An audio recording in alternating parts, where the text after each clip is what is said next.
গুরু শিষ্য সম্পর্কের স্তম্ভ ৭টি, যথা বিশ্বাস, সততা, সহনশীলতা, অভয়, ত্যাগ, ধৈর্য ও আনন্দ। সম্পর্কের শুরু হয় বিশ্বস্ততা থেকে, পরিণতি লাভ করে বিশ্বাসে। তবে বিশ্বস্ততার স্তরে একত্ব বিশ্বাসে ঐকতান থাকা জরুরি। সততা হলো কথার সঙ্গে কাজের মিল, চিন্তার সঙ্গে কথার মিল, কথায় ও কাজে মিল থাকা ভালো। আর মিল যদি না থাকে তা হলো আত্মপ্রবঞ্চনা। আত্মপ্রবঞ্চনা থেকে মুক্ত হওয়াই আত্মজাগরণের জন্য সবচেয়ে বড় চ্যালেঞ্জ। দ্বন্দ্বের উৎপত্তিস্থল জগৎ নয়, ব্যক্তির অন্তর্জগৎ। অন্তর্জগতে যদি দ্বন্দ্ব না থাকে তবে অস্তিত্বে দ্বন্দ্বের উৎপাদন বন্ধ হয়ে যায়। এমন ব্যক্তিই কেবল পবিত্র সম্পর্ক স্থাপনের জন্য প্রস্তুত। সহনশীলতা হলো অভিযোগ, দোষারোপ বা বিচার করা থেকে বিরত থাকা। পবিত্র সম্পর্কে বিচার থাকতে পারে না, কারণ বিচার মানেই অবিশ্বাস, আর অবিশ্বাস মানেই অপবিত্রতা। অভয় মানে আক্রমণ নয়, প্রতিরক্ষাও নয়।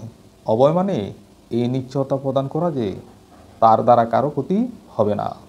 পবিত্র সম্পর্কে ক্ষতির সম্ভাবনা থাকতে পারে না। কারো ক্ষতি করার চিন্তাও যদি উদিত হয় তবে তা অসততা। অসততা মানে জ্ঞানযাত্রার সমাপ্তি। যে সম্পর্কে সন্দেহ থাকে, ভয় থাকে, ক্রোধ থাকে, সেই সম্পর্ক পবিত্র হতে পারে না। গুরু শিষ্যের মধ্যে এমন আচরণ যদি কোনো পক্ষ থেকে দেখা দেয় তবে তৎক্ষণাৎ তা সংশোধন করা ভালো। অন্যথায় শিক্ষা গ্রহণ, শিক্ষাদান কোনোটি সম্ভব নয়। গুরু শিষ্যের সম্পর্কে ত্যাগ একটি মুখ্য বিষয়। ত্যাগ মানে এটি নয় যে শিষ্য গুরুকে গাড়ি কিনে দিবে আর গুরু শিষ্যকে কেতাব দিবে কিংবা সেনায় সেনায় জ্ঞানদানের বাহানা করবে। এখানে ত্যাগ অর্থ ছেড়ে দেওয়া। নতুন নৌকায় উঠতে হলে পুরান নৌকা ছেড়ে দিতে হয়। এই ছেড়ে দেওয়া হতে পারে অভ্যাস, পূর্বধারণা কিংবা অন্য কিছু।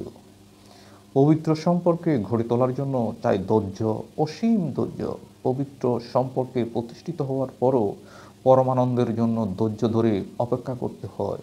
ধৈর্য মানেই অপেক্ষা, অস্থিরতা ছাড়া, অভিযোগ ছাড়া মধুর অপেক্ষা, সন্দেহ ছাড়া অপেক্ষা, কুঞ্জ সাজিয়ে অপেক্ষা। এই জন্যই বলা হয় যে ঈশ্বর ধৈর্যশীলদের সঙ্গে থাকেন। যে সম্পর্কে ভয় নাই, সন্দেহ নাই, ক্রোধ নাই, অবিশ্বাস নাই, দ্বন্দ্ব নাই, সেই সম্পর্কে কি আছে? আছে শুধু প্রেম।